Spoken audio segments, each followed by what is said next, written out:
सबसे पहले आप प्रेमानंद जी महाराज की ये वीडियो देखिए। अगर हम वो शेयर बाजार कर लेते हैं तो इस वीडियो में श्री प्रेमानंद जी महाराज कह रहे हैं, जिनकी मैं बहुत इज्जत करता हूँ, कि अगर आप शेयर बाजार कर लेते हैं, जिसमें सुना है कि जुआ जैसा ही है और इसमें हार जीत हो सकती है। हमें लगता है कि जिसमें हार जीत वाली ये सब बातें हैं, अगर आप हार गए तो आपका चिंतन, जीत गए तो और लोभ बढ़ेगा खेलने का। कई लोग तो डबल के चक्कर में सिंगल भी गंवा देते हैं।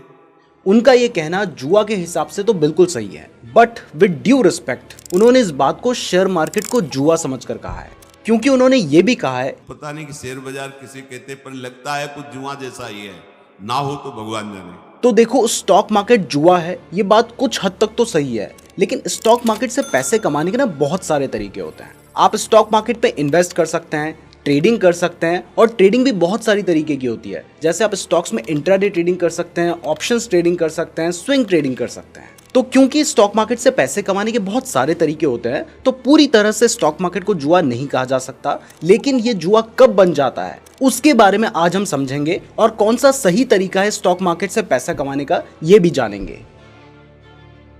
तो स्टॉक मार्केट से पैसे कमाने का जो सबसे कॉमन तरीका होता है वो होता है इन्वेस्टिंग। तो देखो इन्वेस्टिंग 99.99% केसेस में जुआ नहीं है, क्योंकि जब आप किसी कंपनी के शेयर खरीदते हैं तो इसका मतलब है कि आप उस कंपनी में एक हिस्सा खरीद रहे हैं। अब अगर उस कंपनी को प्रॉफिट होगा तो लॉन्ग टर्म में आपको भी प्रॉफिट होगा, अगर उस कंपनी को लॉस होगा तो क्योंकि आपने उसका एक हिस्सा खरीद रखा है तो आपको भी लॉस होगा। ये बिल्कुल ऐसा ही है जैसे मान लो आपका दोस्त एक दुकान शुरू करना चाहता है जिसमें उसे कुछ पैसों की जरूरत है, तो आप लगभग 20% पैसा उसको दे देते हैं और बोलते हैं कि अगर तेरे बिजनेस में प्रॉफिट होगा तो उस प्रॉफिट का 20% मेरा होगा, और अगर लॉस होगा तो उसका 20% मेरा होगा। तो एक तरह से आपने उसके बिजनेस का 20% शेयर खरीद लिया है। तो ये जुआ इसलिए नहीं है क्योंकि इसमें आपने एक बिजनेस में पैसा लगाया है जो कि कोई प्रोडक्ट या फिर सर्विस प्रोवाइड कर रहे हैं, उसमें बहुत सारे स्किलफुल लोग काम कर रहे हैं और उस बिजनेस से जो प्रॉफिट हो रहा है उसका ही एक हिस्सा आपको मिल रहा है। इसके अलावा जब आप एक कंपनी के शेयर्स खरीदते हैं ना, तो आप उसके एक हिस्से के ओनर तो बन जाते हैं,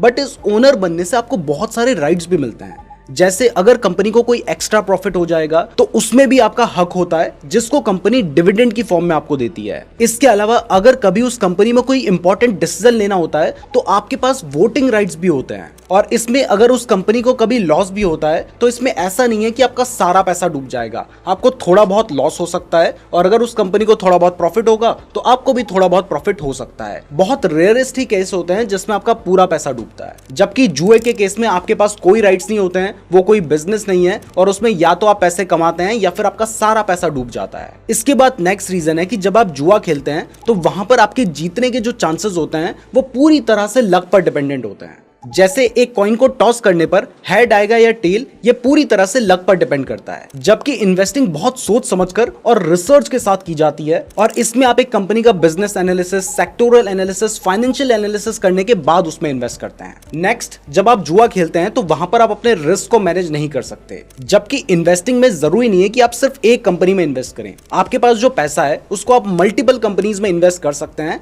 जिससे मान लीजिए एक कंपनी में आपको लॉस होता है तो दूसरी कंपनी में आपको ज्यादा प्रॉफिट हो सकता है, जिससे आप अपने रिस्क को डाइवर्सिफाई करके मिनिमाइज कर सकते हैं। इसके अलावा सबसे इंपॉर्टेंट है कि जुए में अगर आप कमाओगे तो दूसरा डुबाएगा, और अगर आप डुबाओगे तो दूसरा कमाएगा। जबकि इन्वेस्टिंग में हो सकता है कि आपने एक कंपनी का शेयर 100 रुपए में खरीदा, आपने उसे 150 में बेच दिया, अगले ने 150 में खरीदा, उसने 200 में बेच दिया, फिर किसी ने 200 में खरीदा, उसने 300 में बेचा, एंड सो ऑन। यानी इन्वेस्टिंग में हो सकता है कि सारे के सारे कमाएं। अब यहां पर आप कह सकते हो कि देखो इन्वेस्ट करने में रिस्क है, और अगर रिस्क है तो इसका मतलब ये जुआ ही हुआ। तो देखो रिस्क तो अपना बिजनेस शुरू करने में भी होता है, तो उसको तो जुआ नहीं कहा जा सकता, और शेयर मार्केट में भी तो आप एक बिजनेस में ही पैसा इन्वेस्ट कर रहे हैं। फर्क सिर्फ इतना है कि उस बिजनेस को आप रन नहीं करते हैं, आपकी जगह पर एक्सपर्ट्स उस बिजनेस को रन कर रहे हैं। और अगर आप अपने रिस्क को और कम करना चाहते हैं तो आप म्यूचुअल फंड्स में इन्वेस्ट कर सकते हैं, जहां पर प्रोफेशनल्स आपके पैसे को अलग अलग कंपनीज में इन्वेस्ट करते हैं, जिससे रिस्क कम हो जाता है। और अगर और भी सेफ चलना चाहते हो तो आप इंडेक्स फंड में इन्वेस्ट कर सकते हो, जिसमें जैसा हमारे देश का स्टॉक मार्केट परफॉर्म करेगा,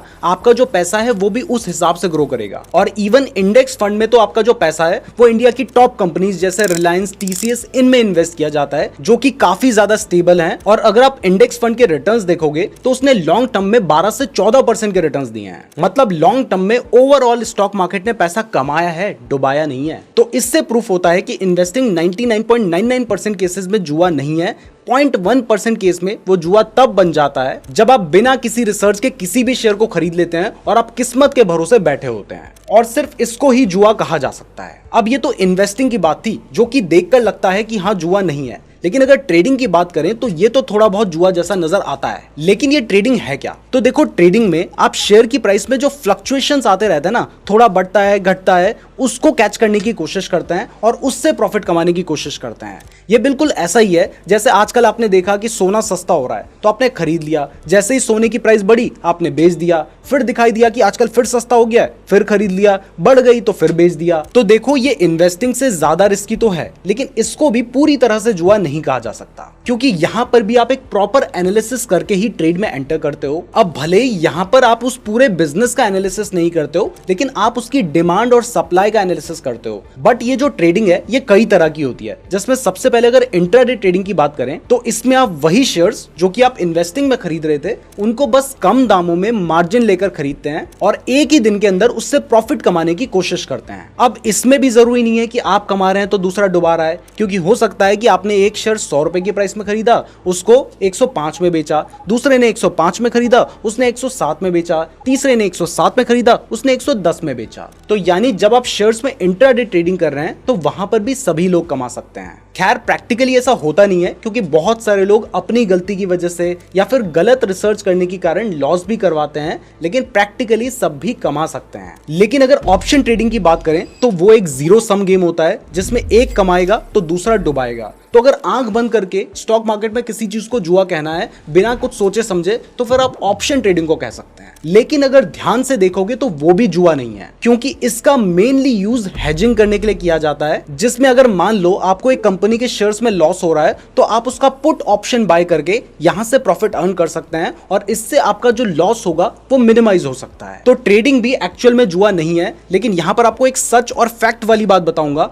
कि बहुत सारे लोग ट्रेडिंग को जुआ की तरह ही खेलते हैं, क्योंकि वो बिना सोचे समझे, बिना किसी रिसर्च के अपना पैसा किसी भी ट्रेड में लगा लेते हैं। उसके बाद क्योंकि उन्होंने कोई रिसर्च की ही नहीं है तो या तो प्रॉफिट होगा या फिर लॉस होगा, और ऐसे में उनको लॉस हो जाता है तो उन्हें लगता है कि ये तो जुआ ही है। अब यहां पर सबसे बड़ा सवाल ये उठता है कि जब स्टॉक मार्केट जुआ नहीं है तो फिर सब इसको जुआ क्यों बोलते हैं? तो देखो, स्टॉक मार्केट की ना इमेज ही ऐसी बनाई गई है कि यहां तो बस लोग पैसा लेकर आते हैं और उनका पैसा डूब जाता है, जिसके पीछे का एक बहुत बड़ा रीजन होता है मूवीज। अगर कभी किसी मूवी में राइटर को यह दिखाना हो कि एक हीरो बहुत अमीर था लेकिन अचानक से वो गरीब हो गया, तो उसमें यह दिखाया जाता है कि उसने शेयर मार्केट में पैसे लगाए थे और एक ही दिन में उसको सारा नुकसान हो गया। बट ये प्रैक्टिकली बहुत ही रेयर केस में हो सकता है, और वो भी उस हीरो ने आंख बंद करके पैसे लगाए होंगे, इसीलिए वो सारा पैसा एक बारी में डूब गया होगा। लेकिन ये सब चीजें आपको मूवीज में नहीं बताई जाती हैं। तो अगर आप अच्छे से रिसर्च करके सिर्फ एक नहीं काफी सारे स्टॉक्स में इन्वेस्ट करके अपना एक पोर्टफोलियो बनाते हो और उसके बाद पेशेंस रखते हो, तो आपको प्रॉफिट होने के चांसेस बहुत ज्यादा होते हैं। इवन स्टॉक मार्केट से कितना पैसा कमाया जा सकता है, इसका मैं आपको एक एग्जांपल देता हूं। तो एक व्यक्ति है मोहम्मद अनवर,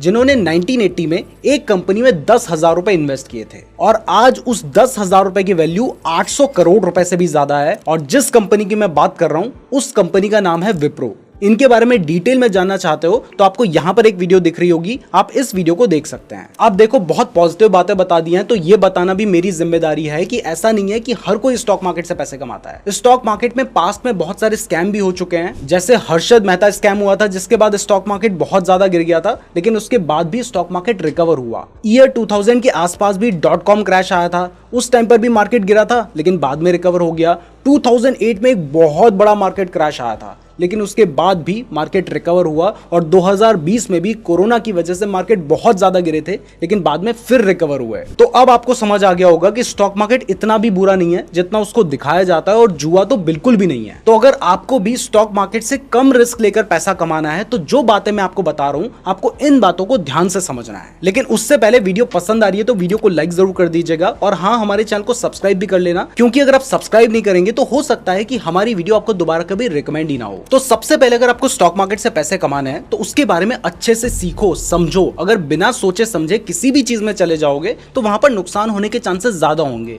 और सोच समझकर सीख के जाओगे तो वहां पर प्रॉफिट होने के चांसेस ज्यादा होंगे। वैसे अगर आप स्टॉक मार्केट में इन्वेस्ट करना चाहते हैं तो इसके लिए आपको कहीं भी जाने की जरूरत नहीं है, आप सिर्फ अपने मोबाइल फोन से ही शेयर खरीद भी सकते हैं और बेच भी सकते हैं। बस इसके लिए आपको एक डीमैट अकाउंट चाहिए होता है। तो अगर आपके पास अपना डीमैट अकाउंट नहीं है तो इस वीडियो के डिस्क्रिप्शन में मैंने आपको लिंक दे रखा है, वहां से आप अपना बिल्कुल फ्री डीमैट अकाउंट खुलवा सकते हैं, तो डिस्क्रिप्शन जरूर चेक कर लीजिएगा। और अगर आपको स्टॉक मार्केट के बारे में सीखना है ना तो इसके ऊपर हमने एक बिल्कुल बेसिक से लेकर एडवांस तक का कोर्स बना रखा है जो कि इन्वेस्टिंग के ऊपर है। इसके अलावा हमने म्यूचुअल फंड का भी एक कोर्स बना रखा है जिनको आप हमारे ऐप नीरज जोशी पर बाय कर सकते हैं, लिंक डिस्क्रिप्शन पे दिया गया है, या फिर आप प्ले स्टोर से भी हमारे ऐप नीरज जोशी को डाउनलोड कर सकते हैं। तो जब आप स्टॉक मार्केट के बारे में सीख लेंगे, आपने अपना डीमैट अकाउंट भी खुलवा लिया है, उसके बाद जो नेक्स्ट स्टेप होगा वो होगा स्टॉक मार्केट में अपनी शुरुआत करना। तो शुरुआत क्या हमें इन्वेस्टिंग से करनी चाहिए या फिर ट्रेडिंग से करनी चाहिए? तो देखिए, मेरा ओपिनियन है कि आपको अभी स्टॉक मार्केट के बारे में ज्यादा नहीं पता है, तो शुरुआत में थोड़ा इन्वेस्टिंग के बारे में सीखो और उससे अपनी शुरुआत करो। और इन्वेस्टिंग को तो आप पार्ट टाइम भी कर सकते हो, आप अपनी जॉब करते हो, बिजनेस करते हो, साथ में आपने कुछ पैसा जो आप एफडी में रखने वाले थे, कुछ पैसा एफडी में भी रखना चाहिए। लेकिन अगर आपको लगता है कि आपके पास कुछ ऐसा पैसा है जिस पे आप थोड़ा ज्यादा रिस्क ले सकते हो, ज्यादा रिटर्न्स के लिए, तो उस पैसे को आप स्टॉक मार्केट में इन्वेस्ट कर सकते हो। अब स्टॉक मार्केट से पैसे कमाने के लिए जो तीसरी सबसे इंपॉर्टेंट चीज होगी वो होगा पेशेंस, क्योंकि स्टॉक मार्केट ना कभी भी इस तरीके से डायरेक्टली बढ़ता नहीं है। वहां पर वो कभी बढ़ेगा, कभी थोड़ा गिरेगा, फिर बढ़ेगा, फिर थोड़ा गिरेगा। तो अगर आपने एक बार किसी शेयर को खरीद लिया है तो समझिए कि उसमें आपको थोड़ा बहुत लॉस भी दिख सकता है और बाद में वो रिकवर हो सकता है। बस उस कंपनी के फंडामेंटल्स में या बिजनेस में कोई कमी नहीं आनी चाहिए और वो आपको रिसर्च करते रहना होगा। नेक्स्ट, जब भी आप पैसा इन्वेस्ट करते हैं तो वहां पर बहुत ज्यादा जरूरी है कि आप अपना सारा पैसा सिर्फ एक कंपनी में इन्वेस्ट ना करें, क्योंकि कितनी ही बड़ी से बड़ी कंपनी हो, कोई गारंटी नहीं है कि वो कंपनी आगे चलकर लॉस में नहीं जाएगी। इसलिए आपका जो भी पैसा है उस पैसे को आप कम से कम 10 से 12 स्टॉक्स में डिवाइड कीजिए। इससे अगर आपका एनालिसिस थोड़ा बहुत गलत भी निकलता है और 3-4 कंपनीज में आपको लॉस हो जाता है तो बाकी कंपनीज में, क्योंकि आपने रिसर्च किया है, तो बाकी कंपनीज में जो प्रॉफिट होगा उससे आपका जो लॉस होगा वो एडजस्ट हो जाएगा और ओवरऑल आप प्रॉफिट में रहेंगे। अब देखिए, जब मैंने आपको स्टॉक मार्केट के बारे में इतनी पॉजिटिव चीजें बताई हैं तो ये बताना भी मेरी जिम्मेदारी है कि स्टॉक मार्केट में रिस्क होता है। आप पैसा कमा भी सकते हैं तो नुकसान भी हो सकता है। तो अगर आपको इन्वेस्टमेंट करना है तो सिर्फ वही पैसा इन्वेस्ट करें जिस पैसे के ऊपर आप रिस्क ले सकते हैं। और कभी भी, जैसा प्रेमानंद जी महाराज ने कहा है, जीत गए तो और लोभ बढ़ेगा खेलने का, क्योंकि लालच कभी खत्म नहीं होता और चाहे कितना भी आपको भरोसा हो, कभी भी लोन लेकर इन्वेस्टमेंट या ट्रेडिंग मत कीजिएगा। वीडियो पसंद आई है तो लाइक और चैनल को सब्सक्राइब जरूर करें। फ्री डीमैट अकाउंट का लिंक डिस्क्रिप्शन पे दिया गया है। और अगर आप शेयर मार्केट के बारे में बिल्कुल बेसिक से सीखना चाहते हैं तो आप इस वीडियो को देख सकते हैं। धन्यवाद।